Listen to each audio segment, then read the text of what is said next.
I'm single right now, and I don't have any plans to get into a relationship anytime soon. The last one was. How can I put it nicely? It ended in a total train wreck. Before I tell you what happened, please like and subscribe. We've been together for over 3 years, and I think I just got used to the way things were. From the inside, I didn't see the way she was treating me. I just accepted anything she did, thinking that that was the way things were supposed to be. But if I think about it now from a different perspective, I can't believe I lasted a month, let alone 3 years. We met at a bus stop. It was pouring outside, but I had an umbrella. As I was waiting for my bus, I looked to my right, and there she was, Amanda. Her arms were crossed, and half of her jacket was placed on top of her head. I wasn't really someone who would engage in conversations with strangers, but something told me to go help that poor girl out. I put the umbrella over her head. We locked eyes, and that's when my life started to fall apart. A month went by, and we moved in. It seemed that we were a match made in heaven. "Honey, do you want eggs and oatmeal for breakfast?" Her sweet voice would wake me up. I'd open my eyes, and there she was, right next to the bed, holding a cup of tea and looking at me as no one did before. "Sure, babe. Love you. Love you too." You may wonder, what am I on about? It all seems pretty amazing, but just wait. I was working a dead-end job during that time. But as fate had it, one of the recruiters I sent my CV to thought that I was perfect for their company. I got a call and scheduled an interview. Things moved on fast, and in about a week I had a new office job that paid twice as much. I was on cloud 9, and I thought Amanda would be too. But no, she had a very different opinion about everything. "So, any cute girls at the office?" she asked me one night as I came home from work. I laughed and didn't respond. I was just getting ready to hop into the shower. "Max, I asked you something." "Oh, I thought you were joking." "Well, our team is mostly comprised of guys. Lydia at the front desk is a girl. I know that because she's the one who greeted me on the first day. And apart from her, I don't know if I saw any other girls there. There may be others in the building, but I'm not sure," I replied. Amanda didn't say anything. I went into the bathroom, turned on the water, and closed the door. As the water was pouring on my head, a loud bang startled me. It was the sound of a door being opened. "Lydia? How do you know her name? What else do you know about her, Max, huh? Her bra size?" Amanda started yelling out of nowhere. "Are you crazy?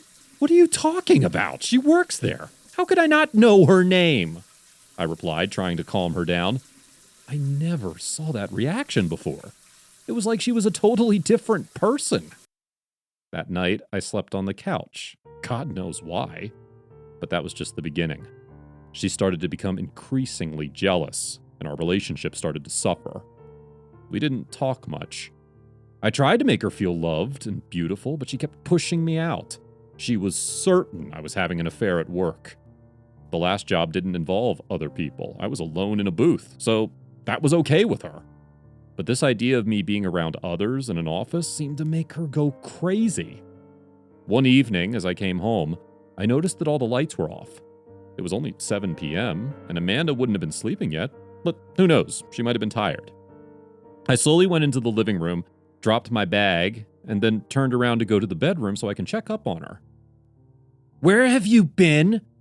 I heard a voice coming from the darkness. I was startled. "Answer me!" Amanda yelled, increasing the creepiness of the situation. I turned on the lights. There she was, on the living room chair, holding a quilt in her lap. "What do you mean? I've been at work," I responded, almost rolling my eyes. I was sick of that question. She always knew where I was. "With who? With Lydia? Did you guys fuck in your office? On the pile of reports you always say you're working on when I call you? That's because you call me at work every 15 minutes. And no, I didn't fuck Lydia, okay? When will you get it? I am not cheating on you!" I yelled. I lost my temper. It was the first time I would yell at her, and it felt strange. At that moment, I realized that she'd been so controlling our entire relationship, but I never noticed it before. I then asked her what was with that quilt in her lap. Amanda smiled and showed me that she had something underneath it. "See this? This will be jammed into your head and then into Lydia's head when I catch you fucking her, understand? Amanda said, while I looked at the knife she was holding. The situation was getting way out of control. I told her that it's not cool and that I'll go get a room at a hotel so she can calm down. If you leave, I'll kill myself. Do you really want that on your conscience, Max? Amanda told me. Of course I didn't. So I stayed home. I took a shower, and when I came out of the bathroom, Amanda was acting as nothing happened. She was in the kitchen, making some tea and singing. Do you want any tea, babe? She asked, as I couldn't believe her sudden change in behavior. I declined and went to bed. At around 2 a.m., I got up. I was thirsty. But Amanda wasn't in the bed. She wasn't even in the house. I wanted to get my phone, but I saw that it was in the bed, not on the nightstand. I had a feeling that she went through my messages, and I was right. As I was looking at which apps she opened, I saw a series of texts. She used my phone to text Lydia. She said that I needed some help, that I was feeling really sick and I needed to be in the presence of someone. So she asked Lydia for her address so that I'll go over there. She texted saying that if it would make me feel better, I should come over. She went to her house. I panicked. I got dressed and headed to that address. Sure enough, all the lights were on at 2 a.m. I looked through the window and my worst nightmare came true. Amanda had tied Lydia to a chair, and she was walking around her, saying something, holding the knife she had at home. I immediately called the police, but it seems that she heard me outside the window. The next thing I knew, I was pinned down to the floor with the cold blade of the knife pressed against my forehead. What are you doing, honey? Did you come to save that whore? You knew she was married, right? Nothing happened. You're insane. I called the police, you know. They'll be here soon. She laughed and said that she had enough time to kill me and her. But something happened. Lydia's husband came from right behind her and grabbed Amanda in a chokehold. He threw her to the ground. He was back from his business trip, and honestly was a godsend at that time. Amanda started to yell, but the police sirens interrupted her. She fled. I told the officers who she was and what she looked like, and most importantly, that she was dangerous. The next day, I put all of her stuff in the hallway. I guess she came back one night to take her clothes, or someone else took them. I don't know. All I know is that they're gone. Some nights, as I'm asleep, I have this feeling that someone's there in the bedroom watching me. And as soon as I get up to see who it is, the person flees. Seems like it'll be a while before things get peaceful for me.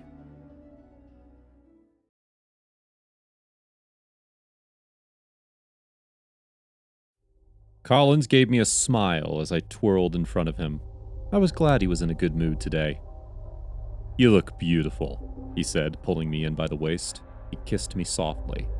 I giggled. You're too soft. Only for you, Melissa. Now let's go or we'll be late.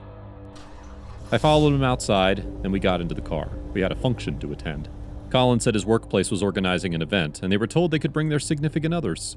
Collins and I have been together for about 6 months, and I moved in with him last month. I loved him. And although we had our issues like every other couple, I knew our love was strong. We got to his office building and went to the hall. The event was just about to start.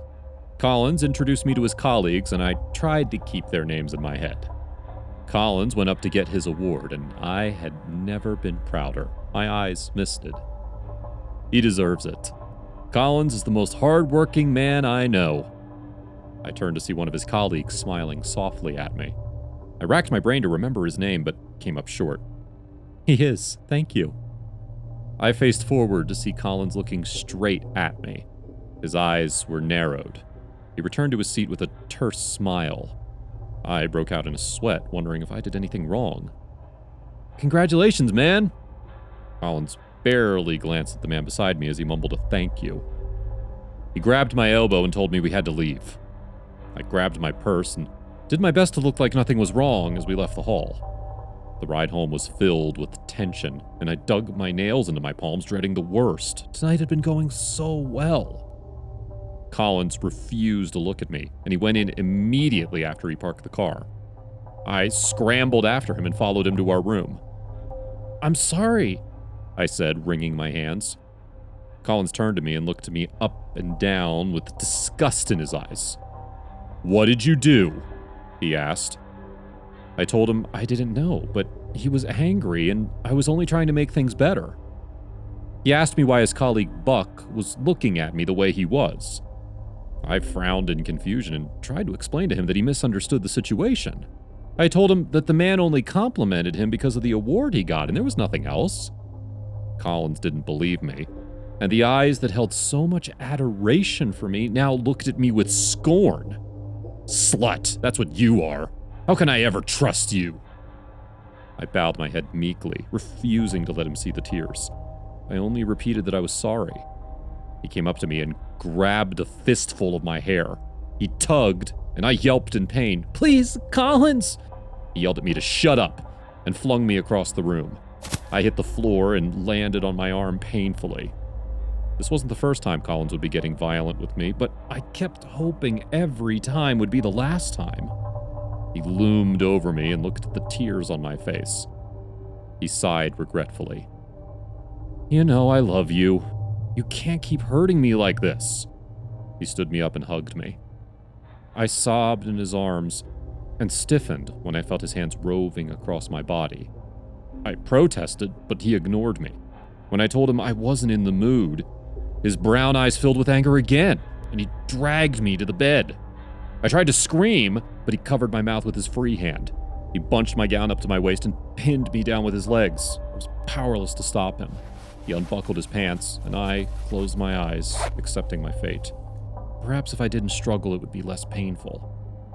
I'd thought about leaving him multiple times, but I found it difficult to do because I loved him, and I was scared of what he would do if I tried to break up with him.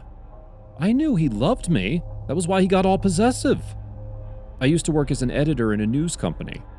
Collins told me to quit because he didn't like the way my male colleagues looked at me.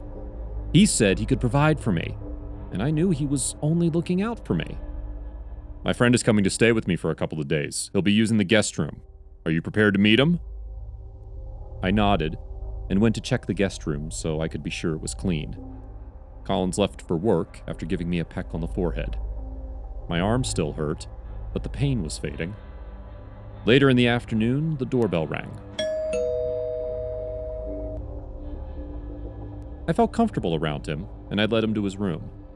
I told him he had to eat first before anything, and we went to the kitchen together. Henry smiled at me as I set the bowl down in front of him. He told me to sit, and started to ask me questions. We fell into an easy conversation, and that was how Collins found us, laughing together. He and his friend did the bro hug thing, and Collins came up to kiss me. I sighed in relief. There'd be no danger today. I woke up suddenly, my throat dry. Collins was sound asleep and didn't move when I got up. When I got to the kitchen, Henry was drinking water, and some of the water spilled to the floor. I moved past him, mumbling that I had to drink water. I slipped and fell forward, crashing into Henry. We both got knocked to the floor, my body on top of his. "What the fuck?" I jumped up to see Collins approaching with murder in his eyes. I stuttered out an explanation, but he didn't hear it. He smacked me with the back of his hand, and I crashed into the counter. "Bro, you can't hit her!" Collins rounded up on Henry and punched him in the stomach. Henry bent over, clutching his stomach. Collins came back to me and bent me backwards over the counter. The edge of the marble dug into my lower back. "Collins, wait!"